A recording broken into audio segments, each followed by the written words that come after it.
Welcome back to tempting balls, India's tasty and healthy recipes. నేను మీ సిరి Santosh. Tempting balls లో ఈరోజు ayurvedic home remedy immunity boost up drink ఒకటి చూపించబోతున్నాను.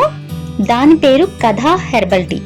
Main గా వర్షాకాలం, శీతాకాలంలో ఇన్ఫెక్షన్స్, జలుబు, దగ్గు లాంటివి ఎక్కువగా స్ప్రెడ్ అవుతూ ఉంటాయి. సో ఇలాంటి టైంలోనే మనకి కావాల్సింది రోగ నిరోధక శక్తి, ఇమ్యూనిటీ బూస్టర్.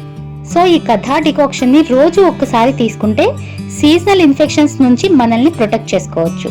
దీనిలో వాడే ఇంగ్రీడియంట్స్ అన్నీ కూడా అందరి ఇళ్లలో సాధారణంగా ఉండే పదార్థాలే. సో లేట్ చేయకుండా ఈ కథా హెర్బల్ టీ ఎలా చేసుకోవాలో చూసేద్దామా? ఫస్ట్ ఒక మిక్సీ జార్ తీసుకోండి. 1 టేబుల్ స్పూన్ మిరియాలు, 1 టేబుల్ స్పూన్ దాల్చిన చెక్క,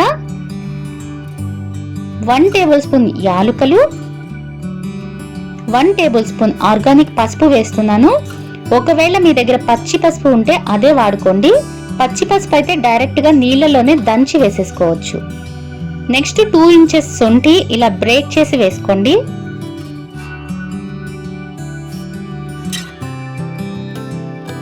నెక్స్ట్ 1/8 టీ స్పూన్ పచ్చ కర్పూరం వేస్తున్నాను. అంటే 1/4 టీ స్పూన్ లో సగం. ఇది పచ్చ కర్పూరం అండి, ముద్ద కర్పూరం కాదు, హారతి కర్పూరం అంతకన్నా కాదు. ఎడిబుల్ క్యాంఫోర్ అంటారు.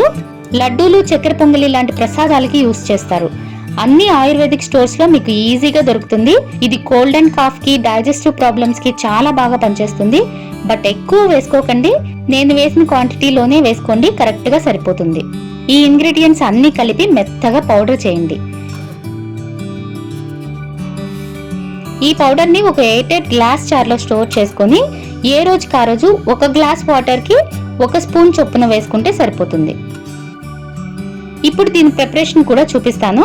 ఫస్ట్ ఒక గిన్నెలో 2 గ్లాసుల నీళ్లు పోసి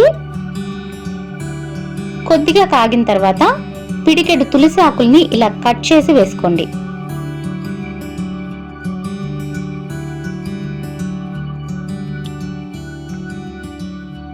నెక్స్ట్ ప్రిపేర్ చేసుకున్న పౌడర్ ఒక 2 టీ స్పూన్లు వేసి 2 గ్లాసుల నీళ్లు పోసాం కాబట్టి 2 టీ స్పూన్ల పొడి.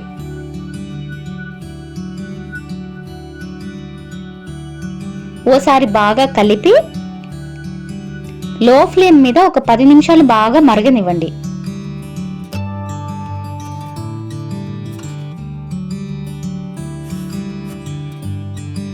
పది నిమిషాల తర్వాత స్టవ్ ఆఫ్ చేసేసి కొద్దిగా చల్లారనివ్వండి. పూర్తిగా చల్లారనివ్వకండి, అంటే మనం తాగగలిగే వేడికొచ్చేస్తే చాలు. ఇలా కొద్దిగా చల్లారిన తర్వాత ఒక స్ట్రైనర్తో వడకట్టేసేయండి.